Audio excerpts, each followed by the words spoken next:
نحمده ونصلي ونسلم على رسوله الكريم اما بعد بسم اللہ الرحمن الرحیم۔ سورہ القصص مکی دور کی سورہ ہے۔ مکی دور کی صورتوں میں جو واقعات بیان ہوتے ہیں ان میں حضرت صلی اللہ علیہ وآلہ وسلم کی حیات طیبہ میں پیش آنے والے واقعات کی طرف اشارات اور پیش گوئیاں ہوا کرتی ہیں۔ یہ واقعات اشارات ہوتے ہیں کہ ان حالات سے آپ کو بھی سابقہ پڑھنے والا ہے، اور پیش گوئیاں کی جاتی ہیں کہ جیسے انبیاء کو ہم نے کامیاب کیا، آپ کو بھی ہم کامیابی عطا فرمائیں گے۔ تو ان واقعات سے حضور اکرم صلی اللہ علیہ وسلم کی تسلی دی جاتی ہے اور حوصلہ بڑھایا جاتا ہے۔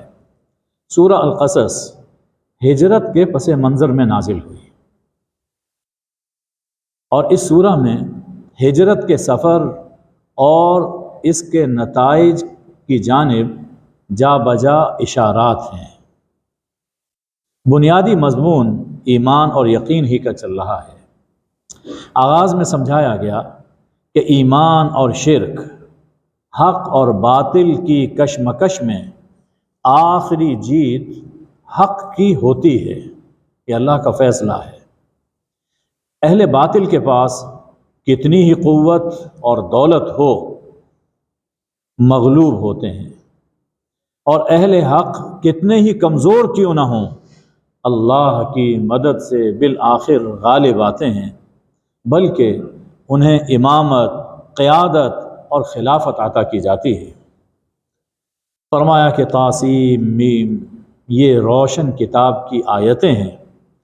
ہم آپ کے سامنے موسیٰ اور فرعون کا قصہ ٹھیک ٹھیک بیان کرتے ہیں، فائدہ ان کو ہوگا جو بات مانیں گے۔ فرعون نے زمین میں سر اٹھایا تھا اور اہل زمین کو، اہل مصر کو کئی گروہوں میں بانٹ دیا تھا۔ ایک گروہ کو مسلسل کمزور کرتا جا رہا تھا کہ ان کے بیٹوں کو ذبح کرتا تھا، عورتوں کو زندہ رکھتا تھا، بڑا فسادی تھا، اور یہ فرعون کا منصوبہ۔ اور ہم یہ چاہتے تھے کہ جن لوگوں کو ملک میں کمزور کر دیا گیا ہے، جن لوگوں کو زیر دست بنا لیا گیا ہے، ان پر کرم کریں، اور انہیں ہم امامت عطا کرنا چاہتے تھے، اور انہیں ہم وارث بنانا چاہتے تھے ملک کا، اور ہم یہ چاہتے تھے کہ اس سرزمین میں ان کے پاؤں جمائیں۔ اور فرعون، حامان اس کا وزیر اعظم تھا، اور ان کے لشکروں کو بنی اسرائیل سے وہ کچھ دکھائیں جس سے وہ ڈر رہے تھے، جس خطرے کی وجہ سے وہ ہزاروں بچوں کو ذبح کر چکا تھا۔ تو وہ خطرہ کہ میرا تخت کہیں الٹ نہ جائے، تو ہم فرعون، حامان اور ان کے لشکروں کو وہ خطرہ دکھانا چاہتے تھے۔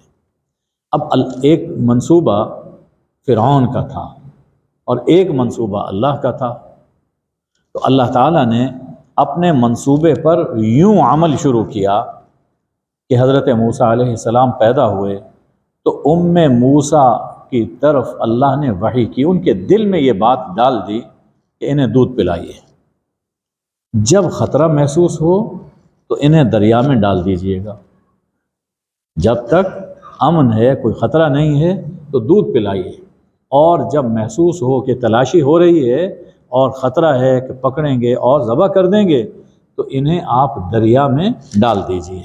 اور دیکھنا ولا تخافی ولا تحزنی، نہ تو ڈرنا اور نہ ہی غم کھانا۔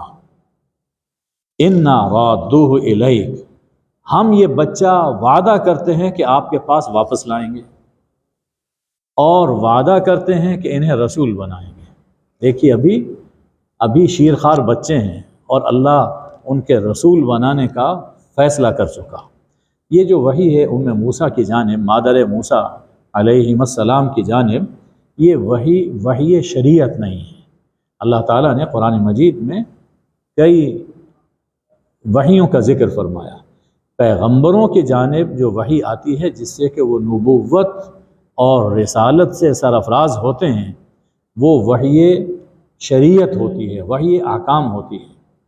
حضرت موسیٰ اور بلکہ قرآن مجید میں سورہ النحل میں گزر چکا، وَأَوْحَى رَبُّكَ إِلَى النَّحْلِ، ہم نے شہد کی مکھیوں کی جانب وحی کی۔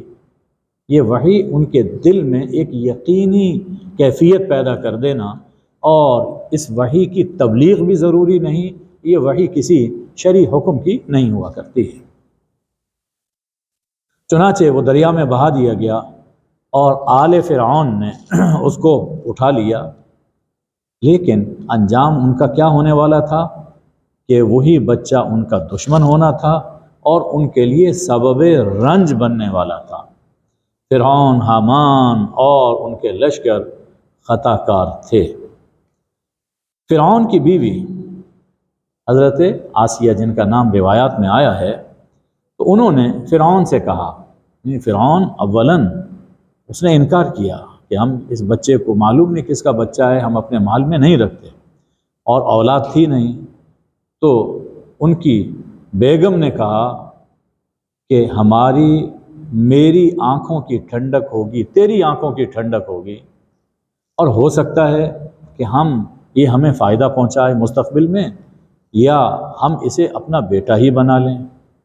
وَهُمْ لَا يَشْعُرُونَ، اور انہیں شعور نہیں تھا وہ کیا فیصلہ کر رہے ہیں۔ دیکھیے اللہ کہ جب اللہ اپنا کوئی منصوبہ پورا کرنا چاہتا ہے تو پھر عقلوں پر پردہ ڈال دیتا ہے۔ یہی بات حضرت یوسف علیہ السلام کے بارے میں کہی گئی۔ سورہ یوسف میں ہے، وَقَالَ الَّذِي اشْتَرَاهُ مِن مِّصْرَ لِامْرَأَتِهِ اکرمی مثواه عسى ان ينفعنا او نتخذه ولدا، بالکل یہی الفاظ ہیں کہ عزیز مصر نے خرید لیا یوسف علیہ السلام کو، تو بیوی سے کہا کہ دیکھو انہیں عزت آبرو کے ساتھ رکھنا، ہو سکتا ہے کہ ہمیں فائدہ پہنچائے یا ہم اسے اپنا بیٹا ہی بنا لیں، اور پھر دیکھ لیجئے وہاں پر کیا ہوا اور یہاں پر کیا ہوا۔ اس سے یہ بھی معلوم ہوتا ہے کہ مخلوق سے کوئی توقع نہیں رکھنی چاہیے۔ عموماً انسان جب کسی سے اپنی امیدیں جوڑ لیتا ہے تو نقصان اٹھاتا ہے۔ اپنی ساری توقعات صرف اللہ سے وابستہ کرنی چاہیے۔ بچہ تو وہاں پہنچ گیا، ادھر موسیٰ کا دل خالی ہو گیا، بے قرار ہو گیا، اور قریب تھا کہ اس راز کو ظاہر کر دیتی اگر ہم ان کے دل کو مضبوط نہ کرتے، اور یہ سب اس لیے ہوا تاکہ ان کا یقین اور بڑھ جائے۔ اپنی بیٹی اور ان کی بہن سے کہا ان کے پیچھے پیچھے چلو، بچہ چلا گیا ہے، دریا میں بہا دیا، پیچھے چلو۔ وہ ایک کنارے پر انہیں دیکھتی ہوئی چل رہی تھیں، اور لوگوں کو احساس نہیں ہوا کہ یہ انہیں دیکھتی ہوئی چل رہی، ورنہ بات کھل جاتی۔ اور ادھر اللہ نے کیا بندوبست کیا، اب بچہ تھا شیرخوار، آخر اسے خوراک کی ضرورت تھی، اور دودھ ہی اسے پلایا، وہ دودھ ہی ان کی خوراک تھی۔ اب کئی عورتیں وہ دودھ پلانے کے لیے آئیں، لیکن انہوں نے کسی کا دودھ نہیں پیا۔ دودھ تو موسیٰ نے نہیں پیا، اللہ فرماتا ہے حرمنا، ہم نے ان دودھ پلانے والی عورتوں کا دودھ ان پہ حرام کر دیا۔ ہم دیکھتے ہیں کہ شاید یہ کام ہم کر رہے ہیں، لیکن حقیقت میں اس کے پیچھے اللہ کا ہاتھ کار فرما ہوتا ہے، ہم نے حرام کر دیا۔ اب وہ ان کی بہن بھی وہاں پہ قریب ہی کھڑی ہوئی تھی اسی مجمع میں، کہنے لگی میں تمہیں ایک گھرانہ بتاتی ہوں جو ان کی کفالت کرے گا، اس بچے کی اور اس کے خیر خواہ ہیں۔ یہ ایسا جملہ ہے کہ اس سے بھی بات کھل سکتی تھی، تم یہ بات کیسے کہہ رہی ہو، تو ان کے خیر خواہ ہوں گے اور ان کے لیے ناصح ہوں گے، لیکن اللہ جو کام کرنا چاہتا تھا انہیں کسی بات کا احساس ہونے نہیں دیا۔ فرددناہ الی امہ، اب وہ حضرت موسیٰ وہ تو محل میں نہیں جاتی، اپنے گھر میں رہی، اور ہم نے موسیٰ کو ان کی اماں جان کی طرف لوٹا دیا۔ اللہ نے وعدہ کیا تھا انا رادوہ الیک، ہم لوٹائیں گے، تو اللہ نے ان کو واپس لوٹا دیا۔ اور ظاہر ہے کہ جب گئے تھے تو ایک غریب اور بنی اسرائیل کے فرزند کے طور پر تھے، اور جب واپس آئے ہیں تو ایک شہزادے کی حیثیت سے واپس آئے۔ اور ہم تصور کر سکتے ہیں کہ شہزادہ جہاں پہ رہتا ہے تو اس کے شایان شان گھر کو بنایا گیا ہوگا، اور پورے پروٹوکول کے ساتھ ان کی پرورش شروع ہوئی۔ یہ سب ہم اس لیے کیا کہ مادر موسیٰ کی آنکھیں ٹھنڈی ہوں اور وہ غم نہ کھائیں، اور اس لیے کہ وہ جان لیں ان وعد اللہ حق، اللہ کا وعدہ سچا ہوتا ہے، وہ اپنا وعدہ پورا کرتا ہے، لیکن اکثر لوگ اسے جانتے نہیں ہیں۔ اس لیے اللہ نے جو جو وعدے قرآن میں بھی کیے ہیں ہمیں اس پر پورا یقین ہونا چاہیے، اور اس میں حضور اکرم صلی اللہ علیہ وآلہ وسلم کو بھی تسلی دی جا رہی ہے کہ جو کچھ آپ سے ہم فرما رہے ہیں وہ وعدہ پورا ہوگا، آپ فکر نہ کریں۔ حضرت موسیٰ اپنی جوانی کی عمر کو پہنچے اور اللہ نے انہیں علم و حکمت عطا فرمایا تھا، اسی طرح اللہ نے حضور اکرم صلی اللہ علیہ وسلم کو علم و حکمت عطا فرمایا۔ اور اس سے پہلے یہ بھی خیال رہے کہ اللہ نے حضرت موسیٰ کی پرورش کا بندوبست کیا۔ حضور اکرم صلی اللہ علیہ وسلم کی پرورش کا بندوبست بھی اللہ ہی نے تو فرمایا تھا، ورنہ کوئی عورت انہیں لینے کے لیے تیار نہیں تھی۔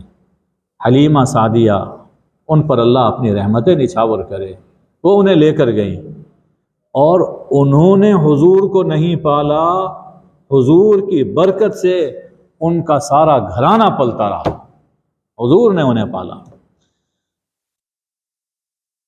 اب وہ فرعون کے محل میں حضرت موسیٰ رہ رہے تھے، تو ایک دن وہ شہر میں باہر آئے، اپنے محل سے باہر آئے، اور خوب تکڑے جوان تھے۔ دیکھا کہ دو آدمی آپس میں لڑ رہے ہیں، ایک ان کے شیعہ میں سے ہے، یعنی اسرائیلی ہے، ان کے قوم کا ہے، اور دوسرا ان کی دشمن قوم کا ہے۔ اب حضرت موسیٰ علیہ السلام پر باتیں کھل چکی تھی کہ میں کون ہوں، یہاں پر مجھے کیوں رکھا گیا ہے، اور میرا اصل قبیلہ کون سا ہے۔ تو سمجھتے تھے کہ یہ قبطی فرعونی یہ ہمارے دشمن ہیں۔ تو ایک آدمی جو آپس میں لڑ رہے تھے ان میں سے ایک اسرائیلی تھا اور دوسرا قبطی فرعونی تھا۔ تو جو ان کی قوم کا تھا وہ جانتے تھے کہ موسیٰ ہماری قوم کے ہیں، تو اس نے پکارا کہ اس دشمن کے خلاف میری مدد کیجیے۔ حضرت موسیٰ آئے، کچھ دیکھا، سمجھ گئے کہ یہ زیادتی کر رہا ہے۔ فَوَكَزَهُ موسیٰ، حضرت موسیٰ نے ایک گھونسا مارا۔ وہ موسیٰ علیہ السلام کا گھونسا تھا، تگڑے جوان تھے۔ فَقَضَى عَلَيْهِ، اس پر موت واقع ہو گئی، مر گیا، پانی نہیں مانگا اس نے، مر گیا وہ ایٹ دا اسپاٹ۔ اب احساس ہوا کہ یہ مجھ سے کیا ہو گیا، کہتے ہیں کہ ہو یہ تو شیطانی کام ہے، یقیناً شیطان دشمن ہے، بھٹکانے والا ہے، کھلا بھٹکانے والا ہے، اس نے مجھ سے یہ کیا کام کروا دیا۔ فوراً اللہ سے دعا کرتے ہیں کہ میرے پروردگار، میں نے اپنے ہی اوپر ظلم کیا ہے، مجھے بخش دے۔ اللہ نے انہیں بخش دیا، اس لیے ایک جان بوجھ کر نہیں تھا، یہ قتل خطا تھا۔ یقیناً اللہ بخشنے والا ہے، رحم کرنے والا ہے۔ یہاں سے ہمیں بھی ایک سبق ملتا ہے کہ جب بھی خطا ہو جائے، جب بھی گناہ ہو جائے، فوراً اللہ کی بارگاہ کی طرف رجوع کرنا چاہیے۔ یہی ہمارے ابا جان آدم اور حوا علیہ السلام کی سنت ہے، اور یہی حضرت موسیٰ علیہ السلام کی سنت ہے، اور یہی طریقہ ہمیں رسول اللہ صلی اللہ علیہ وآلہ وسلم نے سمجھایا ہے۔ اور اس مقام سے ایک اور بات بھی معلوم ہوتی ہے کہ ابھی حضرت موسیٰ علیہ السلام پر نبوت اور وحی تو نازل نہیں ہوئی تھی، وہ تو سالوں بعد آپ کو نبی بنایا گیا، لیکن اس سے پہلے وہ دعا کر رہے ہیں کہ رب انی ظلمت نفسی۔ اس سے یہ معلوم ہوا کہ پیغمبر ظہور نبوت سے پہلے بھی اللہ کے ولی ہوتے ہیں۔ یہ ولی کی علامت ہے کہ خطا ہو گئی تو فوراً اللہ کی طرف رجوع کر لیا۔ ایسا نہیں ہے کہ نبوت کے ظہور سے پہلے پیغمبروں نے کوئی گناہ کی زندگی بسر کی ہو، ایسا نہیں ہو۔ اللہ تعالیٰ جسے نبی، اللہ کو تو معلوم ہے، تو اللہ نے مستقبل میں جسے نبوت کا تاج پہنانا ہوتا ہے، بچپن ہی سے اس کا دامن اجلا رکھتا ہے کوئی داغ اپنے پیغمبر کے دامن پر نہیں لگنے دیتا۔ حضرت موسیٰ نے عرض کی کہ پروردگار، یہ جو تو نے مجھ پر انعام کیا، اب میں کسی مجرم کا مددگار نہیں بنوں گا۔ اس سے معلوم یہ ہوا کہ جیسی نعمت ہو، اللہ نے یہاں معاف کیا تھا، تو جیسی اللہ نے نعمت عطا فرمائی اس کا شکر بھی ویسا ہی لازم ہے۔ اللہ نے معاف کر دیا تو آئندہ ہم کسی مجرم کے مددگار نہیں بنیں گے۔ اگلے دن شہر میں صبح کے وقت حضرت موسیٰ نکلے۔ آدمی مر چکا تھا، کوئی معمولی بات نہیں تھی، اور تھا بھی فرعونی خاندان کا۔ تو ڈرتے ڈرتے دیکھتے بھالتے ادھر ادھر کہ کیا باتیں ہو رہی ہیں، کسی کو پتہ چلا یا نہیں چلا۔ تو شہر میں آئے تو دیکھا کہ وہی جس نے کل ان سے مدد مانگی تھی آج پھر چیخ رہا ہے، موسیٰ آؤ میری مدد کے لیے، یہ مجھ سے لڑ رہا ہے۔ وہ کسی اور آدمی سے لڑ رہا تھا۔ حضرت موسیٰ نے دیکھا کل کا تو افسوس ان کے دل میں تھا، تو فوراً کہا اِنَّكَ لَغَوِيٌّ مُبِينٌ، تو بڑا نالائق ہے، نکما، بہرا، کل بھی لڑ رہا تھا اور آج بھی۔ اچھا، اب بڑھے، آگے بڑھے تھے دشمن کو پکڑنے کے لیے، لیکن جس زور سے آگے بڑھے تو ان کا اسرائیلی جو ان کے قبیلے کا آدمی تھا وہ ڈر گیا، کہنے لگا کہ موسیٰ تم مجھے مارنا چاہتے ہو جیسے کل ایک بندہ مارا۔ اب وہ بات جو چھپی ہوئی تھی وہ کھل گئی۔ حضرت موسیٰ محل میں چلے گئے، لیکن بات پھیل گئی کہ یہ اصل میں قتل موسیٰ کے ہاتھ سے ہوا۔ تو دور شہر کے دور کے کنارے سے ایک آدمی بھاگتا ہوا آیا۔ یہ بالکل وہی انداز ہے جو سورہ یاسین میں ہے کہ جب وہ رسولوں کو قتل کرنے لگے تھے تو جاء رجل من اقصى المدینة یسعی، تو شہر کے دور کنارے سے وہ حبیب نجار جن کا نام لکھا گیا وہ بھاگتے ہوئے آئے اور کہا کہ لوگوں کو سمجھایا کہ دیکھو یہ بے لوث لوگ ہیں، ان کی مدد کرو، ان کی پیروی کرو۔ تو یہاں وہ صاحب آئے اور آ کر انہوں نے کہا کہ موسیٰ، یہ سردار، یہ اشرافیہ، یہ تمہارے قتل کا مشورہ کر رہے ہیں، تمہارے قتل کا مشورہ کر رہے ہیں۔ حضور اکرم صلی اللہ علیہ وسلم کے بارے میں بھی قتل کا مشورہ ہوا تھا۔ یہ اشارہ کیا جا رہا ہے کہ آپ کے ساتھ کیا ہونے والا ہے۔ فخرج، یہاں سے نکل جائیے، میں آپ کا بڑا خیر خواہ ہوں۔ تو اللہ تعالیٰ نے بھی حضور اکرم صلی اللہ علیہ وسلم سے یہی فرمایا تھا کہ آپ یہاں سے نکل جائیے۔ تو کسی جگہ سے جان بچانے کے لیے نکلنا یہ کوئی بزدلی نہیں ہے، یہ بزدلی نہیں ہے، بلکہ ایک مرکز، یعنی ایک بڑا بلند مقصد تھا ان کے سامنے۔ تو کسی ٹھکانے پر بیٹھنا اور وہاں سے پھر دین کی دعوت دینا یہ ایک بڑا مقصد ہوتا ہے۔ یہ ہمارے ہاں یہ سمجھا جاتا ہے کہ بس کسی نے حملہ کر دیا، ڈٹ جاؤ سامنے، اینٹ کا جواب ہم پتھر سے دیں گے، ہم یہ کریں گے، یہ حماقت ہوا کرتی ہے۔ تو جب ضرورت ہے نکلنے کی تو نکلنا چاہیے۔ تو حضرت موسیٰ اس شہر سے نکلے اور یہاں پھر وہی حال تھا کہ ڈر بھی رہے تھے اور دائیں بائیں دیکھتے بھالتے ہوئے چلے، اور اللہ سے ساتھ دعا کی، یعنی ایک تو کوشش کی اور دوسرا اللہ سے دعا کی۔ ہمیں بھی یہی چاہیے کہ جب بھی کوئی کام ہو اس کے لیے کوشش کریں اور اللہ سے دعا کریں۔ دعا یہ مانگی کہ رب نجنی من القوم الظالمین، پروردگار مجھے ظالم قوم سے نجات عطا فرما۔ تو موسیٰ علیہ السلام کو مظلوم کی مدد اور ظالم کو سزا دینے کی وجہ سے مصر سے نکلنا پڑا۔ حضور اکرم صلی اللہ علیہ وآلہ وسلم کو ظلم کے خلاف جد و جہد کی وجہ سے مکہ چھوڑنا پڑا۔ دیکھیے کتنے اشارات جا بجا اس سورہ میں موجود ہیں۔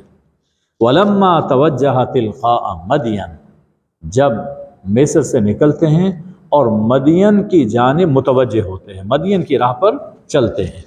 آگے بڑھنے سے پہلے دیکھیے کہ موسیٰ علیہ السلام مدین کی جانب چلے، حضور اکرم صلی اللہ علیہ وسلم جب نکلے تھے مکہ سے سور میں گئے اور غار سور سے پھر مدینے کی راہ پر چلے۔ لکھنے میں مدین اور مدینہ بہت ایک جیسا ہے، ان کا تلفظ تو فرق ہے، لیکن جب لکھا جائے تو مدینہ میں آخر میں گولتا آتی ہے، مدین میں وہ تا نہیں۔ تو خیال میں ایسا آتا ہے کہ اصل میں تو یہ یثرب تھا، حضور صلی اللہ علیہ وآلہ وسلم کی آمد سے یثرب مدینہ بنا، تو اس میں جو تا ہے، گول تا، وہ ہجرت کی تا ہے۔ ہجرت ہوئی تو یہ مدینہ بنا، تو وہ مدین گئے، حضور مدینے کی راہ پر چلے، اور پھر اللہ سے دعا کرتے ہیں عسیٰ ربی ان یہدینی سواء السبیل، اللہ امید ہے مجھے اللہ کی رحمت سے کہ وہ مجھے سیدھی راہ پر ڈالے گا۔ جب حضور صلی اللہ علیہ وسلم وہاں سے نکلے تھے تو بنی اسرائیل میں دعا موجود ہے کہ اللہ سے دعا کی، اللہ نے بلکہ خود یہ دعا تعلیم فرمائی کہ رب ادخلنی مدخل صدق واخرجنی مخرج صدق واجعل لی من لدنک سلطانا نصیرا۔ تو دعاؤں، کام، کوشش بھی ہونی چاہیے، لیکن کام دعاؤں سے بنتا ہے۔ مدین جب پہنچے اور مدین کے چشمے پر یا کنویں پر وارد ہوئے تو دیکھا کہ لوگوں کی ایک جماعت اپنے جانوروں کو پانی پلا رہی ہے، اور دیکھا کہ ان مردوں سے ہٹ کر دو لڑکیاں کھڑی ہیں اور اپنے جانور روکے ہوئے ہیں۔ حضرت موسیٰ کی نظر جب پڑی تو معاملہ سمجھ گئے کہ چونکہ وہ لڑکیاں ہیں، صنف نازک ہیں، اور یہ جوان ہیں، سب ہٹے کٹے، تو ان کو آگے نہیں آنے دے رہے۔ جا کر پوچھا، دیکھیے پیغمبر جو ہوتا ہے نا، اس کے دل میں اپنی قوم کا درد ہوتا ہے، وہ مظلوم کی مظلومیت کو برداشت نہیں کر پاتا۔ تو جا کر پوچھا ما خطبکما، کہ تم یہاں پہ الگ تھلگ کیوں کھڑی ہو؟ انہوں نے کہا کہ جب تک یہ چرواہے اپنے جانوروں کو پانی پلا کر چلے نہیں جاتے، ہم پانی نہیں پلائیں گے۔ اور ایک وجہ، اور خود ہمارے یہاں آنے کی وجہ یہ ہے کہ ہمارے ابا بہت بوڑھے ہیں، اگر وہ خود لا سکتے تو وہی لے کر آتے، ہم مجبوری سے آئی ہیں اور ان مردوں کی موجودگی میں ہم پانی نہیں پلا سکتے ہیں۔ اس سے ایک یہ بھی اشارہ ملتا ہے کہ جاب میں، کام میں اختلاط نہیں ہونا چاہیے، مخلوط جاب یہ پسندیدہ نہیں۔ پانی انہوں نے بھی پلانا تھا، انہوں نے بھی پلانا تھا، لیکن یہ لڑکیاں اپنے جانور، اپنا ریوڑ روک کر الگ کھڑی رہیں۔ جب انہوں نے پانی پلا لیا تو پھر انہوں نے پانی پلایا، اور پانی بھی کیسے؟ اچھا، اگلی آیت میں اللہ نے فرمایا کہ اس پر حضرت موسیٰ علیہ السلام تو وہ آگے بڑھے، اور یہ ہم سن چکے ہیں کہ حضرت موسیٰ ماشاء اللہ بڑے قوی ہیکل تھے، تو آگے بڑھے، ان کو دیکھ کر وہ بھی پیچھے ہٹے ہوں گے۔ فسقا لہما، تو ان کے ریوڑ کو پانی پلا دیا، اور پھر ایک سائے میں جا کر، درخت کے سائے میں جا کر بیٹھ گئے، اور اللہ سے دعا کی۔ یہ دعا بڑی عجیب دعا ہے، رب انی لما انزلت الی من خیر فقیر، پروردگار میں محتاج ہوں، میں فقیر ہوں۔ دیکھیے پیغمبر موسیٰ علیہ السلام بارگاہ میں عرض کر رہے ہیں پروردگار میں محتاج ہوں، میں فقیر ہوں، جو بھی خیر آپ میری جانب نازل فرمائیں میں اس کا محتاج ہوں۔ اللہ سے یوں عاجزی سے دعا کرنی چاہیے، اور جس کا کوئی کام نہ ہو رہا ہو، کوئی بھی کام ہو، گڑ گڑا کر اللہ سے یہ دعا کرے۔ تھوڑی ہی دیر گزری، اب وہ لڑکیوں نے دیکھ لیا کہ جو سائے میں جا کر بیٹھے ہیں، ظاہر ہے کہ یہاں ایک مسافر ہے، تو گھر جا کر سارے اطلاع دی ہوگی ابا جان کو، تو ابا جان نے اب بھیجا، تو ان میں سے ایک خاتون حیا پر چلتی ہوئی آئی، حیا پر یعنی بالکل جیسے حیا کی پتلی تھی، حیا پر چلتی ہوئی آئی۔ اس سے معلوم ہوتا ہے کہ عورت کا اصل زیور حیا ہے، اصل زیور، اصل زینت، اصل خوبی عورت کی وہ حیا ہے۔ آ کر کہا کہ میرے ابا جان آپ کو بلا رہے ہیں تاکہ آپ نے ہماری جو خدمت کی ہے اس کا بدلہ، اس کا معاوضہ آپ کو دیں۔ حضرت موسیٰ وہاں پہنچے، سارا واقعہ بیان فرمایا کہ اس طرح میں مصر سے نکل کر بھاگا ہوں، یہاں آیا ہوں۔ انہوں نے کہا کہ لا تخف، بھائی اب ڈرو نہیں، ظالم قوم سے تم نے نجات پالی، اس لیے کہ مدین مصر کے دائرہ حکومت سے باہر تھا۔ قالت احداہما، اب چونکہ وہ خود لے کر جاتی تھی تو ان میں سے ایک نے ابا جان سے کہا استاجر ہو، انہیں آپ اپنا ملازم رکھ لیجئے، اجیر رکھ لیجئے۔ اور ساتھ یہ بھی فرمایا، انہوں نے بیٹی نے کہا ان خیر من استاجرت القوی الامین، بہترین ملازم، بہترین اجیر وہ ہوتا ہے جو طاقتور بھی ہو، صحت مند بھی ہو اور امانت دار بھی ہو۔ اگر صحت مند نہیں ہے تو کام کیسے کرے گا، اور اگر خیانت ہے تو تب بھی کام خراب ہے۔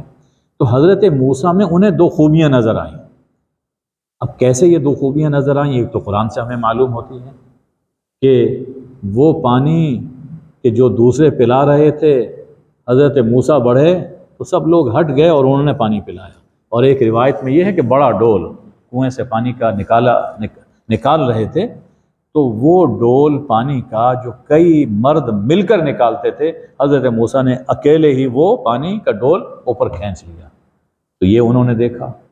امانت یہ دیکھی، روایت میں ہے کہ جب چلنے لگے تو حضرت موسیٰ علیہ السلام نے خاتون سے کہا کہ آپ میرے پیچھے چلیں، آپ میرے پیچھے چلیں اور مجھے راستہ بتاتی جائیں۔ اس سے سمجھ گئیں کہ جو نظر میں امانت دار ہے وہ کام میں بھی امانت دار ہوگا۔ اور اس سے ہمیں بھی ایک سبق ملتا ہے کہ ہمیں لیڈیز کے آگے چلنا چاہیے، یہ نہیں ہے کہ ان کو آگے رکھا جائے۔ یہ انگریزی کلچر ہے، انگریزی کلچر ہے، اور اب اس میں جو کچھ ہے میں اس کا ذکر نہیں کرنا چاہتا ہوں۔ حضرت وہ جو ان کے ابا جان تھے، کہتے ہیں کہ یہ شعیب، نام ان کا شعیب، لیکن یہ جو مشہور ہے کہ یہ حضرت شعیب علیہ السلام پیغمبر تھے، یہ صحیح نہیں ہے، اس لیے کہ دونوں کے زمانے میں بڑا فرق ہے۔ ان کا بھی نام شعیب ہے، جیسے پیغمبروں کے نام پر نام رکھے جاتے ہیں، لیکن یہ پیغمبر نہیں تھے۔ تو انہوں نے فرمایا میں یہ چاہتا ہوں کہ اپنی ان دو میں سے ایک بیٹی کا نکاح آپ سے کر دوں، لیکن مہر یہ ہے کہ 8 سال آپ ہماری خدمت کریں گے، ہماری بکریاں چرائیں گے اور گھر سنبھالیں گے۔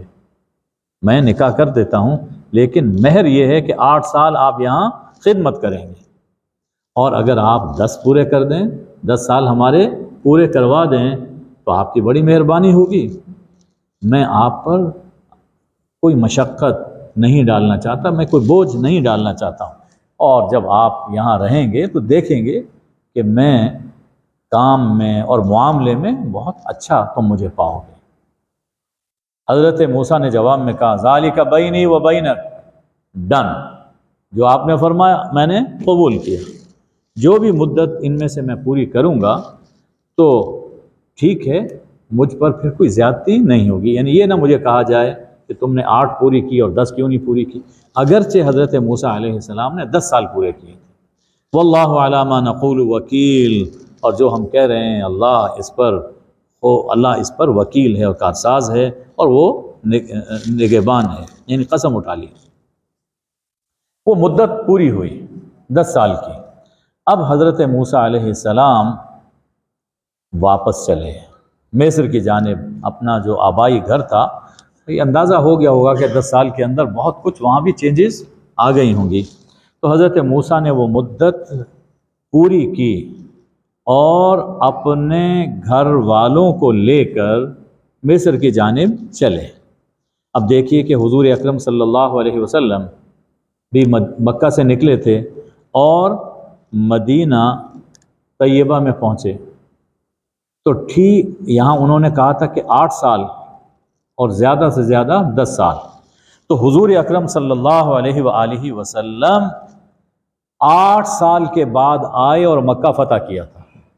دیکھیے کیسا اشارہ ہے، 8 سال کے بعد آئے اور مکہ فتح کیا، لیکن فوری طور پر خالی نہیں کروایا، مہلت دی، یہاں تک کہ جب 10 سال ہو گئے آپ حجۃ الوداع میں تشریف لائے تو پھر آپ نے اعلان عام کر دیا کہ اب مکہ مشرکین سے خالی ہونا چاہیے۔ تو یہ اشارات ہیں کہ مستقبل میں کیا ہونے والا ہے۔ حضرت موسیٰ نے طور کی جانب ایک آگ دیکھی، اور پھر وہ سارا وحی کا واقعہ اللہ تعالیٰ نے نقل کیا۔ حضور اکرم صلی اللہ علیہ وسلم پر وحی بھی جبل نور پر نازل ہوئی، وہ طور تھا، ادھر نور تھا۔ دو معجزے عطا کیے گئے۔ حضرت موسیٰ نے کہا کہ میرا بھائی ہارون مجھ سے فصیح ہے، بات اچھی طرح پہ کر لیتا ہے، انہیں میرے ساتھ مددگار بنا کر بھیجئے، یصدقنی، کہ وہ میری تصدیق کرتے رہیں، مجھے ڈر ہے کہ وہ مجھے جھٹلائیں گے۔ اللہ نے فرمایا سنشد عضدک بأخیک، ہم آپ کا بازو آپ کے بھائی سے مضبوط کریں گے، یعنی آپ کے بھائی کو ہم آپ کا دست و بازو وہ بنا دیں گے۔ حضرت موسیٰ نے یہ اس لیے طلب کیا کہ اکیلے جا رہے تھے تو جا کر دعوت دینی ہے، اب اکیلے آدمی کے سب لوگ مخالفت کر رہے ہیں تو انسان کا حوصلہ ٹوٹ جاتا ہے۔ تو دعا کی، یعنی درخواست کی کہ ہارون کو میرے ساتھ بھیجیں تاکہ میں جب بات کروں تو وہ کہیں ہاں یہ بالکل ٹھیک کہہ رہے ہیں، میری سپورٹ میں کوئی بولنے والا تو ہو، مصدق اگر ساتھ ہو، تصدیق کرنے والا اگر ساتھ ہو تو حوصلہ بڑھتا ہے۔ اب دیکھیے حضور اکرم صلی اللہ علیہ وسلم کے ساتھ کیا ہوا۔ اللہ نے آپ کو، اور یہ بھائی تھے حضرت ہارون، تو اللہ نے آپ کو علی جیسا بھائی عطا فرمایا اور انہیں بھی آپ کا مصدق بنایا، صدیق تھے حضرت علی، وہ بھی صدیق تھے۔ اور ہجرت کی رات حضرت علی کو بستر پر سلایا اور ساتھ اپنے جسے لے کر گئے وہ بھی صدیق تھے، ابو بکر صدیق۔ ایک بات اور عرض کر دوں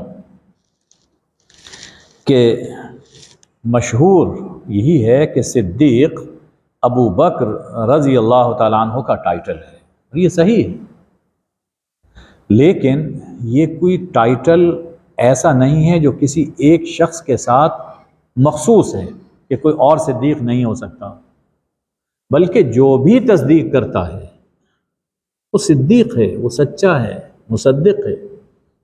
تو سب صحابہ مصدق ہیں۔ سورہ الحدید میں دیکھیے، ایمان عمل صالح کی بات ہے، اس کے بعد اللہ فرماتا ہے اولئک هم الصدیقون، یہ سب صدیق ہیں۔ تو حضرت علی بھی صدیق ہے، بلکہ ایک موقع پر حضرت علی نے یہ فرمایا تھا انا الصدیق الاکبر، میں صدیق اکبر ہوں۔ ظاہر ہے کہ بچپن سے لے کر جوانی اور بڑھاپے تک حضور صلی اللہ علیہ وسلم کے مشن کو لے کر چلے، تو یقیناً وہ بھی صدیق ہیں۔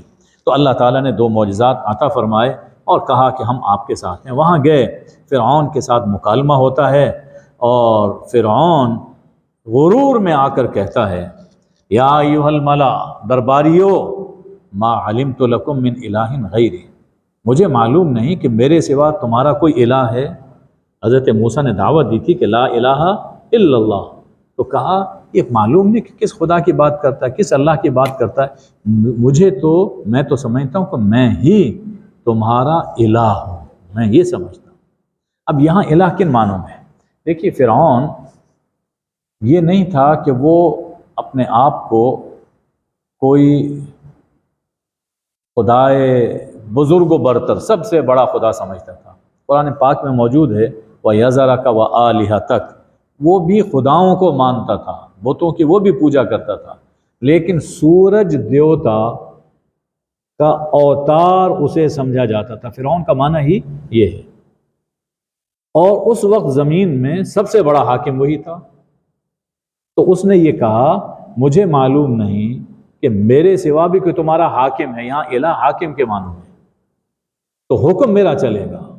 موسیٰ یہ کس کی بات کر رہے ہیں؟ کہنے لگا اپنے وزیر اعظم حامان سے کہ مٹی پر آگ جلا، یعنی پکی اینٹیں بنواؤ، جیسے ہمارے ہاں بھٹے میں اینٹیں رکھی جاتی ہیں، آگ جلائی جاتی ہے اور پھر اینٹیں پختہ ہو جاتی ہیں اور پھر ان سے کوئی بلڈنگ بنوائی جاتی ہے۔ تو کہا کہ بھٹا لگواؤ، پزاوا لگواؤ اور اینٹیں پکواؤ، فجعل لی سرحن، اور میرے لیے ایک ٹاور بنواؤ، اونچا ٹاور بنواؤ، میں اوپر چڑھ کے موسیٰ کے الہ کو دیکھنا چاہتا ہوں۔ زمین میں تو مجھے اپنے سوا کوئی الہ نظر نہیں آتا، تو دیکھتا ہوں کہ موسیٰ کے الہ کہیں اوپر ہوگا، میں اوپر چڑھ کے دیکھنا چاہتا ہوں۔ یہ اس نے از راہ طنز یہ بات کہی لوگوں کو بے وقوف بنانے کے لیے۔ میں سمجھتا ہوں کہ موسیٰ کاذب ہیں، جھوٹے ہیں، معاذ اللہ۔ گزشتہ جو ہماری قریب کی تاریخ ہے اس میں بھی کچھ ہونق اور بے وقوف لوگ گزرے ہیں۔ سوویت یونین کی آپ تاریخ پڑھیں، ان میں سے یہ خروشیف اور دوسرے تیسرے یہ جو تھے، انہوں نے جب آسمان کی جانب وہ میزائل اور یہ سب چیزیں چلائیں تو کہا بہت دور یہ اوپر چلا گیا، لگتا ہے کوئی خدا نہیں، ورنہ اب تک وہ نیچے مر کے آ چکا ہوتا، معاذ اللہ۔ اس طرح کی بات جب انسان دیکھو نا، چھوٹی سی کھوپڑی ہے، جب اقتدار مل جاتا ہے تو پھر جامے سے باہر ہو جاتا ہے، اپنے آپ کو خدا کے مقابل سمجھنا شروع کر دیتا ہے، اور یہ معلوم نہیں کہ ادھر سانس بند ہوا اور چھٹی، سب خدائی یہیں پہ رہ جائے گی۔ بڑا اپنے آپ کو سمجھا، اور اس کے لشکر بھی اپنے آپ کو بڑا سمجھتے تھے، اور ان کا خیال یہ تھا کہ ہماری طرف لوٹ کر نہیں آئیں گے۔ تو پھر دیکھو ہم نے اسے اور اس کے لشکروں کو پکڑا اور انہیں دریا میں ڈبو دیا۔ پھر دیکھو ظالموں کا انجام کیسا ہوا۔ حضور اکرم صلی اللہ علیہ وسلم سے بھی لڑنے کے لیے آئے تھے ابو جہل اینڈ کمپنی، اور قرآن پاک میں اشارات موجود ہیں کہ جب چلنے لگا تھا کہا کہ آج بس فیصلہ کر کے آنا ہے، جو سچا ہے وہ جیتے گا، وہ آسمان سے پتھروں کی بارش ہو جائے، بہت کچھ دعائیں کر کے وہاں پر یہ آیا تھا۔ اور بدر کے میدان میں ابو جہل کا انجام بھی ایسا ہی ہوا۔ بنی اسرائیل تو کمزور تھے، فرعون جیسے بادشاہ کو غرق کر دیا گیا، اور بدر کے میدان میں ابو جہل اور بڑے بڑے سردار اور 70 آدمی ان کے مارے گئے۔ اس کو سمندر میں پھینکا گیا، اور وہاں قلیب بدر کا کنواں تھا، وہاں میں ان کی لاشیں گرائی گئی۔ تو دیکھیے کیسا انجام، کیسے اشارات ہیں ہجرت اور مستقبل کی جانب۔ فرمایا کہ یہاں سے تو چلے گئے اس دنیا سے، اب قیامت کے دن جیسے اس دنیا میں بڑے بنتے تھے، قائد بنتے تھے، تو قیامت کے دن بھی ہم انہیں قائد بنائیں گے، لیکن کیسا قائد؟ جو اپنی قوم کو لے کر جہنم میں جائے گا، اور پھر کوئی ان کی مدد کے لیے نہیں آئے گا۔ اس دنیا میں بھی ان پہ لعنت ہے، قیامت کے دن بھی ان کے چہرے قبیح ہوں گے۔ یہ یہاں تک یہ واقعہ بیان فرمائے۔ اب اس کے بعد ان واقعات کی روشنی میں اہل مکہ کو تنبیہات کی جا رہی ہیں، ان کو آگاہ کیا جا رہا ہے کہ سنبھلو۔ فرمایا کہ ہم نے موسیٰ علیہ السلام کے بعد جب کتاب ہم نے ان کو دی تو پھر ہم نے پہلی جو قومیں ہیں، پہلی قوموں کی ہلاکت کے بعد ہم نے موسیٰ کو کتاب عطا فرمائی، یعنی جو ایک پوری قوم کی تباہی ہے وہ حضرت موسیٰ سے پہلے ہوتی رہی۔ حضرت موسیٰ کو جب اللہ نے کتاب تورات عطا فرما دی، اس کے بعد پوری کی پوری قوم کو تباہ کیا جائے، ایسا نہیں ہوا، بلکہ اللہ نے جہاد کا طریقہ وہ رائج فرمایا۔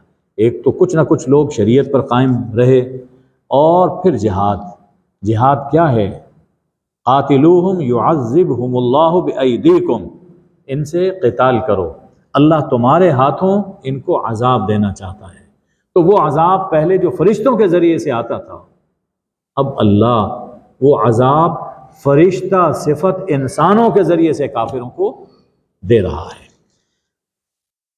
پھر یہ فرمایا کہ یہ جو آپ یہ واقعات بیان کر رہے ہیں، آپ نہ تو وہ غربی جانب طور میں موجود تھے، اور نہ ہی آپ اہل مدین میں رہتے تھے، اور نہ ہی جب ہم نے موسیٰ کو پکارا تو وہاں آپ، یعنی آپ یہ جو کچھ واقعات آپ نے بیان کیے، ان میں سے کسی بھی مقام پر آپ خود موجود نہیں تھے، اور درمیان میں کتنا عرصہ گزر گیا، کتنی قومیں ہم نے اٹھائیں اور ختم کر دیں، ایک مدت گزر گئی، اور جو تعلیمات تھی پیغمبروں کی اصل تعلیمات، ان میں بھی تبدیلی آ چکی، مٹ گئیں، لیکن آج آپ وہ واقعات بیان کر رہے ہیں جو بالکل صحیح ہیں۔ ایسا لگتا ہے کہ جیسے آپ خود وہاں پہ موجود ہیں اور آنکھوں سے دیکھ کر وہ واقعات بیان فرما رہے ہیں۔ تو ان واقعات کا صحیح بیان کرنا یہ اس بات کی دلیل ہے کہ آپ اللہ کے سچے نبی ہیں، اور آپ کو یہ سب خبریں خود اللہ جل شانہ عطا فرما رہا ہے۔ فرمایا کہ ہم عذاب تو بھیج دیں ان پر، لیکن پھر کیا کہیں گے کہ رسول بھیجنے سے پہلے ہی آپ نے ہم پر عذاب بھیج دیا، کوئی رسول تو ہماری طرف بھیجا ہوتا، تو اس وجہ سے ہم عذاب نہیں بھیج رہے اور ہم نے رسول بھیجا ہے۔ اگر یہ بات نہ ہوتی تو ہم ان گناہوں کی پاداش میں تمہیں پکڑتے اور ہلاک کر دیتے۔ اب جب رسول آ گیا تو کیا کہتے ہیں؟ لولا اوتی مثل ما اوتی موسیٰ، انہیں وہ کچھ کیوں نہیں ملا جو موسیٰ کو ملا، ویسی کتاب آئے اور ویسے ہی معجزات ہوں۔ اچھا، جب موسیٰ کو یہ سب چیزیں دی تھیں تو کیا مان لیا تھا تم نے؟ اس وقت بھی تو نہیں مانا۔ کہنے لگے کہ یہ سحران تظاہرا، یہ جادو ہیں جو ایک دوسرے کی مدد کر رہے ہیں، وہ بھی جادو تھا اور یہ بھی جادو ہے اور ہم سب کا انکار کر رہے ہیں۔ اللہ فرماتا ہے کہ اگر یہ جادو ہے اور غلط ہے تو اس سے تم کوئی بہتر کتاب لے کر آؤ، ہم اسے مان لیں گے۔ آپ کوئی بہتر کتاب لے کر آؤ جس میں ہدایت ہو۔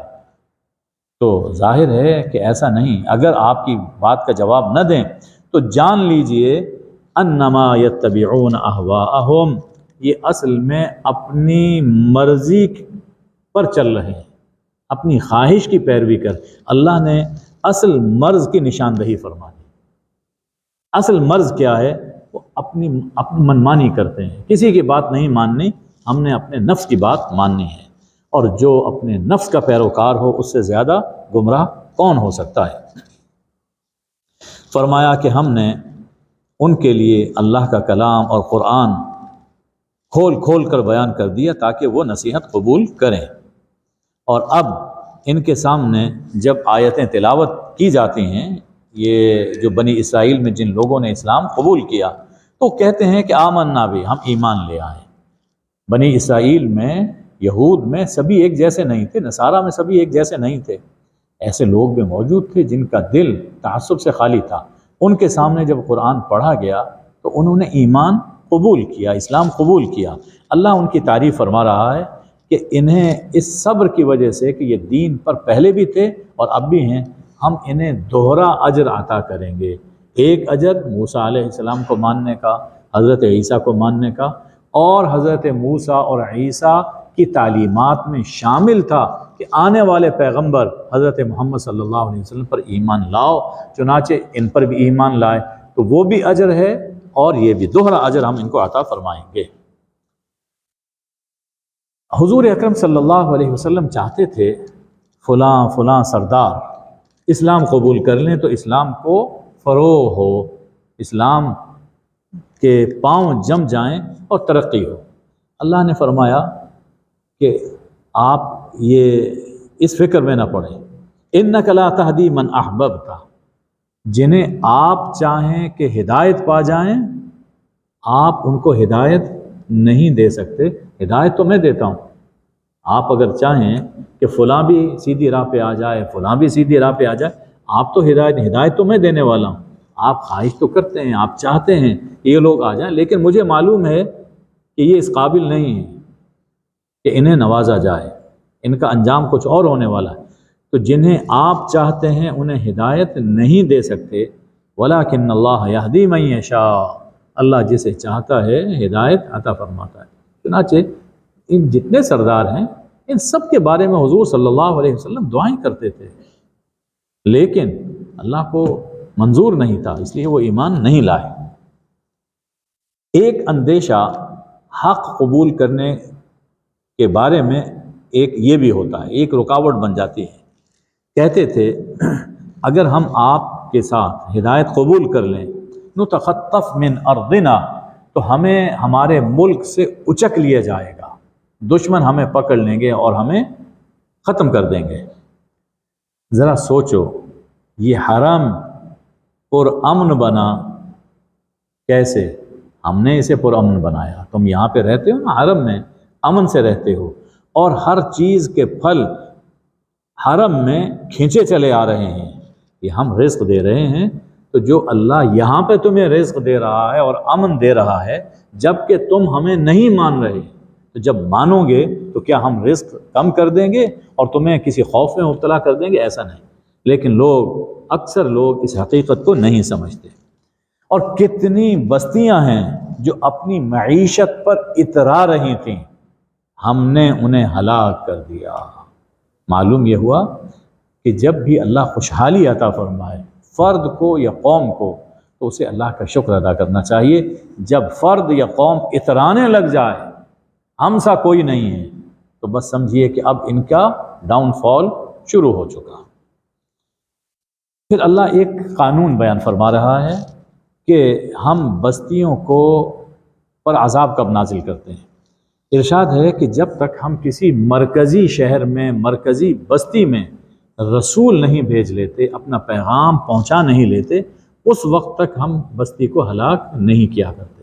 جب وہ انکار کرتے ہیں تو پھر جرم ثابت ہو جاتا ہے، تب ہم ان لوگوں کو ہلاک کر دیتے ہیں۔ اور ذرا سوچو، جو کچھ تمہیں ملا ہے یہ سامان دنیا ہے اور اس کی زیب و زینت ہے، اور جس کو تم چھوڑ رہے ہو آخرت کو، وہاں جو اللہ کے پاس ہے وہ بہت بہتر ہے اور بہت باقی رہنے والا ہے۔ افلا تعقلون، کیا تم عقل نہیں کرتے؟ کیا تم سوچتے نہیں؟ معلوم یہ ہوا کہ انسان کو دنیا اور آخرت کے بارے میں سوچتے رہنا چاہیے۔ فرمایا کہ بھلا وہ شخص جس سے ہم نے بہترین وعدے کیے ہیں اور وہ وعدے پورے ہوں گے، وہ اس شخص کی طرح ہو سکتا ہے کہ جسے ہم نے دنیا میں نوازا اور قیامت کے دن گرفتار ہو کر جہنم میں ڈالا جائے گا؟ یہ 50-60 سال کی زندگی اور ہمیشہ ہمیشہ کی ذلت اور رسوائی اور عذاب، ظاہر ہے کہ دونوں کا مقام ایک جیسا نہیں ہے۔ یہ آگے ذکر آ رہا ہے قارون کا، یہ بات اس پر بالکل فٹ آ رہی ہے۔ ارشاد ہے کہ کہا جائے گا اپنے شریکوں کو پکارو، قیامت کے دن کہا جائے گا جن جن کو تم نے اللہ کا شریک بنایا تھا آج انہیں بلاؤ، بلائیں گے لیکن جواب نہیں ملے گا اور عذاب سامنے آ جائے گا۔ پہلا سوال توحید کے بارے میں، پھر سوال ہوگا رسالت کے بارے میں۔ وَيَوْمَ يُنَادِيهِمْ فَيَقُولُ مَاذَا أَجَبْتُمُ الْمُرْسَلِينَ، رسولوں نے دعوت دی تھی تو کیا جواب دیا؟ کیا دعوت قبول کی یا نہیں کی؟ فَعَمِيَتْ عَلَيْهِمُ الْأَنْبَاءُ، اب ان کی باتیں ختم ہو جائیں گی، بند ہو جائیں گی، کوئی جواب نہیں دے پائیں گے، نہ توحید کے بارے میں نہ رسالت کے بارے میں، اور ایک دوسرے سے پوچھ بھی نہیں پائیں گے۔ چلیے کسی سے کوئی مدد مل جائے تو کوئی جھوٹا جواب ہی دے دیں، ایسا بھی نہیں ہو سکے گا۔ ہاں، اصول یہ ہے کہ جو توبہ کر لے، ایمان لے آئے اور عمل صالح کرے وہ فلاح پائے گا۔ پھر فرمایا کہ تیرا رب پیدا کرتا ہے جو چاہتا ہے اور اپنی مخلوقات میں سے جسے چاہتا ہے پسند فرما لیتا ہے۔ سب انسانوں کو پیدا کیا، ان انسانوں میں اللہ نے رسولوں کو مختار کیا، پسند کیا، چن لیا اپنے لیے، اور پھر سب رسولوں میں حضرت محمد صلی اللہ علیہ وآلہ وسلم کو اللہ نے چن لیا۔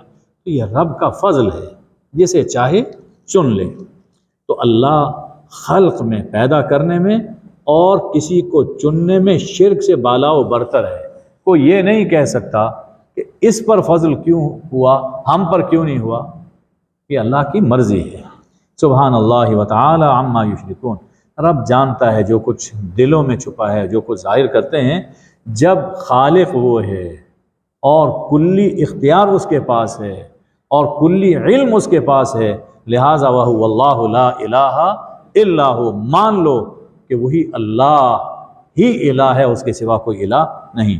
دنیا میں بھی اسی کی تعریف، آخرت میں بھی اسی کی تعریف، اور حکم اسی کا چلے گا، حکم وَلَهُ الْحُكْمُ، حکم اسی کا چلے گا اور اسی کی طرف تم سب لوٹائے جاؤ گے۔ پھر فرمایا کہ شرک چھوڑو اور اس اللہ کو مانو جس کی شان یہ ہے۔ سوچو کہ یہ رات اور دن بدلتے ہیں تو اس سے تمہارا نظام زندگی چلتا ہے۔ اگر اللہ ہمیشہ قیامت تک رات ہی رات رکھے تو اللہ کے سوا کوئی الہ ہے جو روشنی لے آئے؟ اور اگر اللہ ہمیشہ دن ہی دن رکھے تو اللہ کے سوا کوئی الہ ہے جو تمہیں رات عطا کر دے جس میں تم سکون پاؤ؟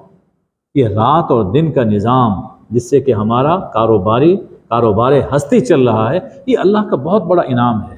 تو جو اللہ یہ رات اور دن تمہیں عطا کرتا ہے وہی اللہ تمہارا الہ ہے، لہٰذا اس کے ساتھ کسی کو شریک نہ بناؤ۔ قیامت کے دن اللہ فرمائے گا کہاں ہیں میرے شرکا جو تم سوچتے تھے، جو تم نے بنا رکھے تھے۔ اب اس کے بعد قارون کا واقعہ آ رہا ہے۔ قارون حضرت موسیٰ علیہ السلام کا کزن تھا۔ اس سے پہلے فرعون کا واقعہ آیا تو حکومت کی طاقت کا اللہ کی طاقت کے سامنے بیکار ہونا بیان فرمایا۔ فرعون کے واقعے میں یہ سمجھایا کہ حکومت کی طاقت، اس کے پاس حکومت کی طاقت تھی، حکومت کی طاقت اللہ کی طاقت کے سامنے بیکار ہے۔ پھر اہل مکہ کو تنبیہات آئیں۔ اب دوسری چیز جس سے کہ انسان بھول جاتا ہے، بھٹک جاتا ہے، وہ ہے دولت کی طاقت۔ اب قارون کا واقعہ آ رہا ہے، اس سے یہ بات سمجھائی جا رہی ہے کہ دولت کی طاقت بھی اللہ کے سامنے بیکار اور بے سود ہے۔ اور یہ بھی حضرت موسیٰ علیہ السلام کے اسی واقعے کا ایک تسلسل ہے۔ مکہ میں ابو جہل وغیرہ کے پاس حکومت کی طاقت تھی، ابو لہب، ولید بن مغیرہ کے پاس دولت کی طاقت تھی۔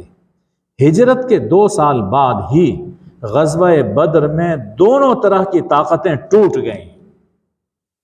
دیکھیے کیسے اشارات۔ فرعون دریا میں غرق ہوا تھا، ابو جہل کی لاش کنویں میں ڈالی گئی، اور ابو لہب جو دولت پہ ناز کرتا تھا مکہ میں نہایت ذلت کے ساتھ مرا، اور ایسی ذلت تھی، ایسی بے بسی تھی کہ اس کے گھر والے بھی اس کی لاش کے قریب نہیں جاتے تھے۔ حبشیوں کو کچھ رقم دے کر کہا کہ اس کی لاش کہیں دبا دو، اور انہوں نے لکڑیوں سے اس لاش کو دھکیل کر ایک گڑھے کے اندر ڈالا اور اوپر پتھر ڈال دیے۔ یہ ابو لہب کا حال ہوا۔ ما اغنا، اللہ نے کیا فرمایا ہے؟ تبت یدا ابی لہب وتب ما اغنا عنہ مالہ وما کسب۔ تو ابو لہب کا یہ حال ہوا۔ تو اللہ تعالیٰ اس حوالے سے کہ دولت کی طاقت اللہ کی طاقت کے مقابلے میں نہیں چل سکتی، قارون کا واقعہ بیان فرما رہا ہے۔ تو قارون قوم موسیٰ میں سے تھا، لیکن اس نے سرکشی کی، بغاوت کی۔ اس نے اسلام قبول کیا ہوا تھا لیکن اندر سے نہیں مانتا تھا، منافق تھا۔ اللہ فرماتا ہے کہ بڑے بے پناہ خزانے اس کے پاس تھے۔ تو قوم نے سمجھایا، قوم کا سمجھانا یہ اصل میں اللہ ہی کی طرف سے تھا۔ تو جسے اللہ تعالیٰ نے دولت، ثروت عطا فرمائی ہو، اس کو اپنی دولت کیسے استعمال کرنی چاہیے، یہ 5 ہدایتیں یہاں پر دی جا رہی ہیں، یہ ہمیں بھی یاد رکھنی چاہیے۔ پہلی بات، لا تفرح، دیکھو دولت پر اتراؤ نہیں، اس پہ غرور نہ کرنا۔ کیوں؟ ان اللہ لا يحب الفرحین، اللہ اترانے والوں کو پسند نہیں کرتا۔ اسے اللہ کا انعام سمجھو، اس کا کرم سمجھو، اور اللہ کے سامنے جھک کر رہو تواضع سے۔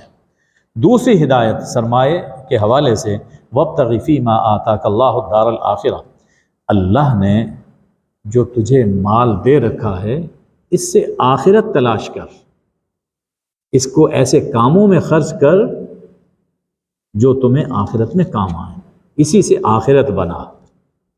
تیسری ہدایت، ولا تنس نصیبک من الدنیا، دنیا میں بھی اپنا حصہ مت بھول۔ یعنی اللہ یہ نہیں فرماتا کہ دنیا میں تم فقر و فاقہ کی زندگی بسر کرو یا ہوتے ہوئے بھی تنگی کی زندگی بسر کرو، ایسا نہیں ہے۔ اچھا گھر بناؤ، اچھا لباس پہنو، اچھی گاڑی ہو، جتنا اللہ نے جس کو جتنا دے رکھا ہے اچھی طرح پہ رہو دنیا میں، لیکن آخرت کو فراموش نہ کرو۔ دنیا بھی برتو اور آخرت کی فکر زیادہ کرو۔ چوتھی ہدایت، احسن کما احسن اللہ الیک، رب نے تجھ پر احسان کیا، تو بھی لوگوں کے ساتھ حسن سلوک کر۔ پانچویں ہدایت، ولا تبغ الفساد فی الارض، زمین میں اپنے دولت کے بلبوتے پر فساد مت مچا، یقیناً اللہ فسادیوں کو پسند نہیں کرتا۔ دیکھیے فرعون کے بارے میں اللہ نے یہی بات کہی تھی کہ کان من المفسدین، فساد، اس نے حکومت کے زور، حکومت کی وجہ سے فساد مچایا، اور یہ دولت کی وجہ سے فساد مچا رہا تھا۔ تو سرمایہ کے بلبوتے پر معاشرے میں سیاسی، اقتصادی، تمدنی، معاشری، اخلاقی فساد مت مچاؤ۔ یہ تو اس دور کی بات ہے، آج بھی یہی ہوتا ہے۔ یہ جب الیکشن ہوتے ہیں یا پارٹیز ہوتے ہیں تو ان کے پیچھے کون لوگ کیا کام کر رہے ہوتے ہیں آپ سب جانتے ہیں۔ تو اب بھی اسی سرمایہ کی وجہ سے، سرمایہ کے بلبوتے پر یہ ملک میں فساد پھیلایا جاتا ہے، اور صرف ہمارے ہاں نہیں، یہ جو بڑے بڑے ممالک ہیں ان کے اندر بھی یہی کم بختی ہے۔ آج کل دیکھا وہ ایک بڑا آدمی جو فرعون بنا ہوا تھا کیسے قابو میں آیا ہوا ہے، لا حول ولا قوت الا باللہ۔ اچھا، جب قارون کو یہ بات کہی گئی تو اس نے اس کے جواب میں کہا کہ انما اوتیتہ علی علم عندی، تم کہتے ہو کہ یوں استعمال کرو، یوں استعمال کرو، یہ مال تو میرے کاروباری سمجھ بوجھ کا نتیجہ ہے۔ جو مال میں نے جمع کیا یہ میرا اپنا ہنر ہے، میری کاروباری سمجھ بوجھ ہے، مجھے کسی کا دیا ہوا نہیں ہے، یہ میرا اپنا مال ہے، میں جیسے چاہے اسے استعمال کروں۔ اللہ نے فرمایا بھول گیا تھا، ذرا دیکھتا اس سے پہلے کتنی قوموں کو اللہ نے ہلاک کیا جو قوت میں، جمعیت میں اس سے زیادہ طاقتور تھے، اور پھر مجرموں سے پوچھا نہیں جاتا، ان کو سزا دی جاتی۔ اب یہ باتیں چل رہی تھیں۔ ایک دن اس نے سوچا کہ میں حضرت موسیٰ علیہ السلام کو ذرا نیچا دکھاؤں۔ حضرت موسیٰ علیہ السلام روایت میں ہے کہ وعظ فرما رہے تھے، لوگ وعظ سن رہے ہیں، حضرت موسیٰ دین سمجھا رہے ہیں، تو یہ قارون اپنے نوکر چاکر اور اپنے خزانوں کے ساتھ بڑی ٹھاٹ باٹ سے، یعنی آج کل آپ سمجھ لیجئے کہ جیسے لیموزین، بڑی کار اور پروٹوکول، آگے پیچھے اس کے گارڈز، تو اس طرح پہ نکلا۔ حضرت موسیٰ واعظ فرما رہے ہیں اور یہ یعنی ہمارے ہاں کی طرح ہوٹر بجاتا ہوا وہاں سے گزرا۔ اب لوگ متوجہ ہو گئے ادھر، اب جو دیکھا اس کی ٹھاٹ باٹ کو، تو جن کی نظر میں دنیا کی زندگی تھی، جو دنیا کی زندگی ہی کو سب کچھ سمجھتے تھے، کہنے لگے یا لیت لنا مثل ما اوتی قارون، اے کاش کہ ہمیں بھی وہ شان و شوکت مل جائے، وہ ٹھاٹ باٹ مل جائے جو قارون کو ملا ہے۔ انہ لذو حظ عظیم، بڑا خوش قسمت ہے، بہت ہی خوش قسمت ہے، جی بڑا ہی خوش قسمت۔ آپ یہ دیکھیے اب بھی ایسی ہی سوچ ہوتی ہے، ہم یہ سمجھتے ہیں کہ خوش قسمتی کس میں ہے؟ دولت کے ملنے میں۔ اس کے جواب میں وقال الذین اوتوا العلم، اہل علم نے یہ بات کہی، یہ لفظ ذرا ذہن میں رکھیے کہ اہل علم نے یہ بات کہی، ویلکم، افسوس ہے تمہارے حال پر، ثواب اللہ خیر لمن آمن وعمل صالحا، تم ایمان لائے اور نیک عمل کر رہے ہو، اس پر اللہ تمہیں جو ثواب عطا فرما رہا ہے وہ قارون کی دولت سے کہیں بہتر ہے، خیر، کہیں بہتر ہے، اس لیے کہ یہ دولت تو فنا ہونے والی ہے، اور وہ ثواب جو ملے گا صرف ایک مرتبہ سبحان اللہ کہنے کا ثواب، وہ بھی قارون کی دولت سے کہیں بہتر ہے، اور جسے قرآن پورا مل جائے سبحان اللہ اس کا مقابلہ کون کر سکتا ہے۔ لیکن ولا یلقاہا الا الصابرون، یہ بات انہی کو سمجھ آتی ہے، یہ نعمت انہی کو ملتی ہے، یہ حقیقت انہی کو ملتی ہے جو صبر کرتے ہیں، اپنے نفس پر کنٹرول رکھتے ہیں، بہک نہیں جاتے، دنیا کی دولت کو دیکھ کر ریجھتے نہیں ہیں، ان کو یہ چیز ملتی ہے۔ اچھا، اب یہ بات کہ کس نے کہی؟ یہ بات اہل علم، جن کے دلوں میں دنیاوی زندگی کی قیمت تھی، انہوں نے تو کہا کہ یا لیت لنا مثل ما اوتی قارون، جی ہی از دا لکی مین، یہ کہا۔ لیکن جو اہل علم تھے انہوں نے کہا کہ نہیں، یہ جو ثواب ہے یہ اس سے زیادہ قیمتی ہے۔ اس سے یہ بات معلوم ہوئی کہ جن کی سوچ ایسی ہو، جن کی نظر آخرت پر رہتی ہو اور دنیاوی زندگی پر جو ریجھتے نہ ہوں، اصل میں اہل علم وہ ہیں، اصل میں اہل علم وہ لوگ ہیں۔ بظاہر ایک آدمی صاحب علم ہے، مولانا ہے، مولوی صاحب ہے، شیخ الاسلام، پتہ نہیں کیا کچھ ٹائٹل لوگ دیتے ہیں، یہ سب کچھ ہے، لیکن یہ جتنی تگ و تاز ہے، جتنی کوششیں ہیں، جتنے واعظ اور بیانات ہیں، آنا جانا، مقصد کیا ہے؟ کوئی منصب مل جائے، یہاں سے دولت مل جائے، وہ بندے وہ میرے معتقد ہو جائیں۔ تو اس کا مطلب یہ ہے کہ یہ سب جھوٹ ہی جھوٹ ہے، آخرت میں کچھ نہیں ہے ان کے لیے۔ تو جو اہل علم ہوتے ہیں وہ اس حقیقت کو ذہن میں رکھتے ہیں، دنیا گزارے کی ملتی رہے لیکن آخرت وہ ہماری بچ جائے۔ پھر دیکھیے کیا ہوا، اللہ نے انجام دکھا دیا۔ تو دیکھتی آنکھوں اللہ نے قارون کو اور اس کے خزانوں کو زمین میں دھنسا دیا۔ لوگ دیکھ رہے ہیں زمین میں خود بھی دھنس رہا ہے اور خزانے بھی ساتھ، کہ ساری زندگی لگا کر جو کچھ جمع کیا سب زمین میں ڈوب رہا ہے، دھنس رہا ہے۔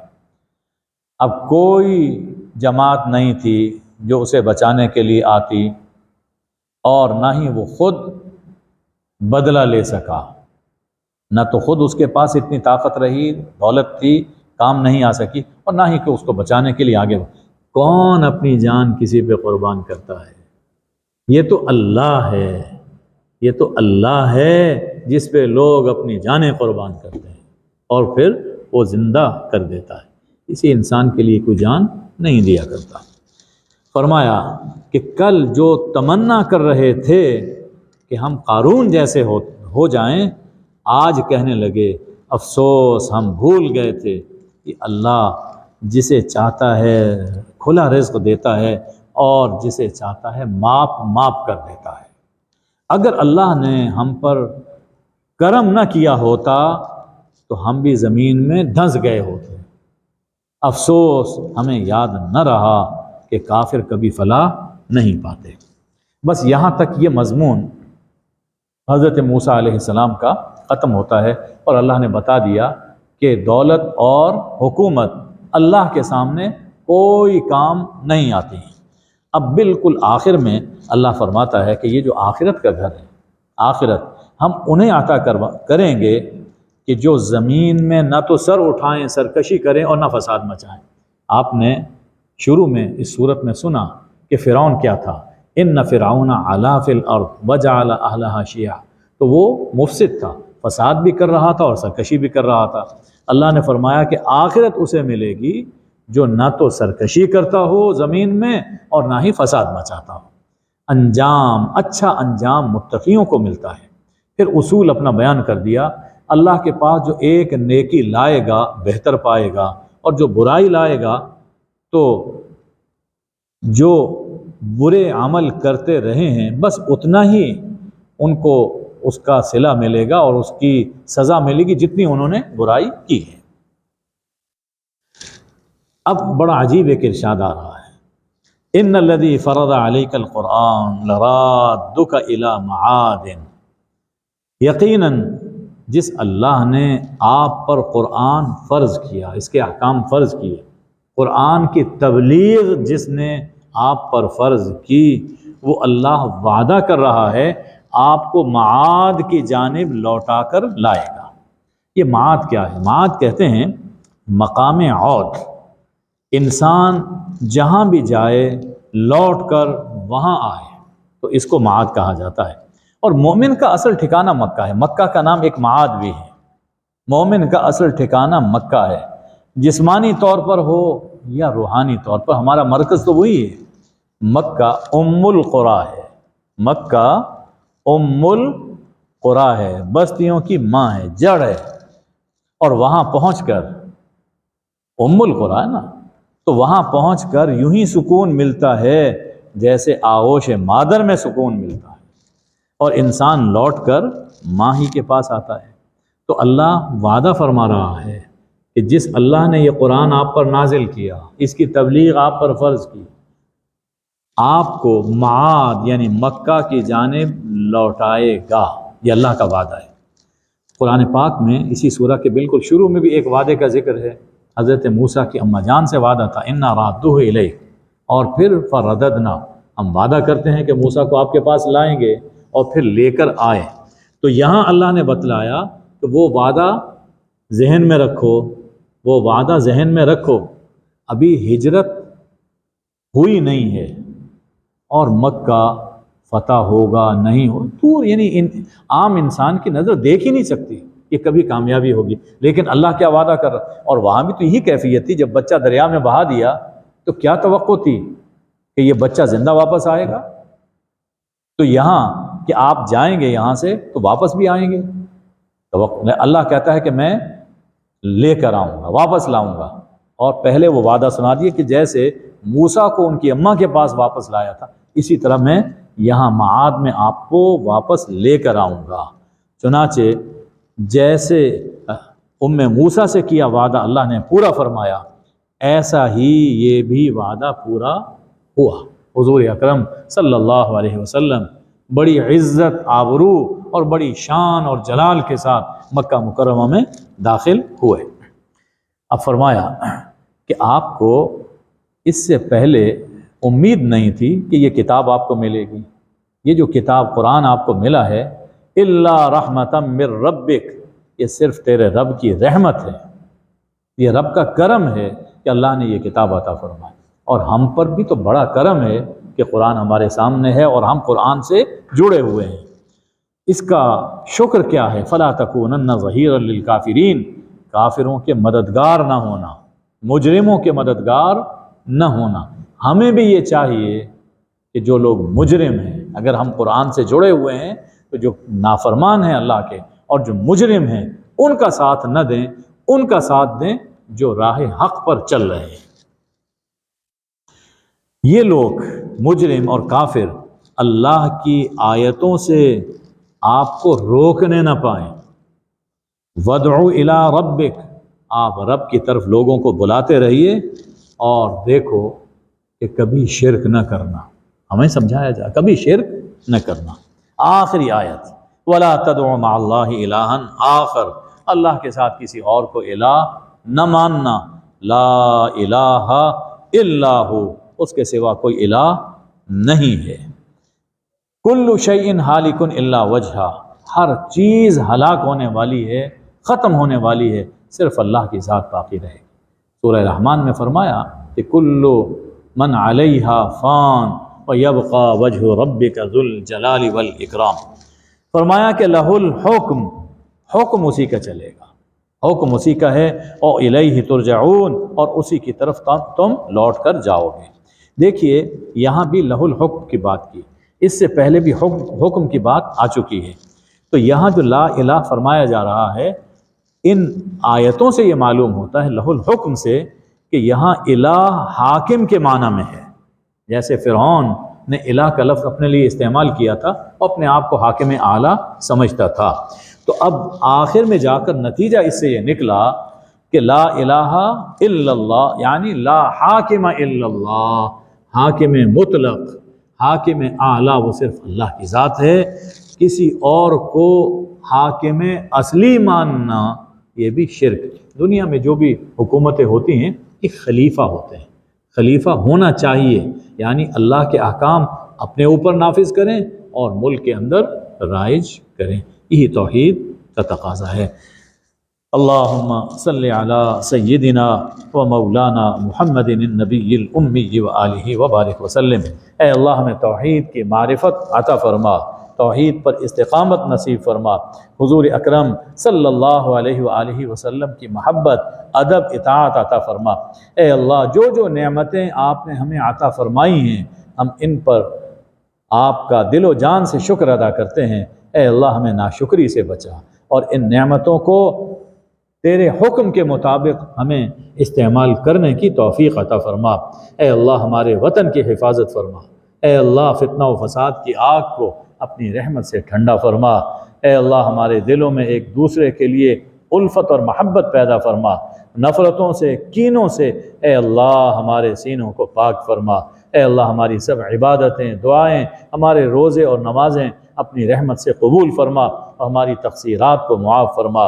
وصلی اللہ وبارک وسلم علی حبیبہ سیدنا محمد و آلہ الطیبین الطاہرین، آمین یا ارحم الراحمین۔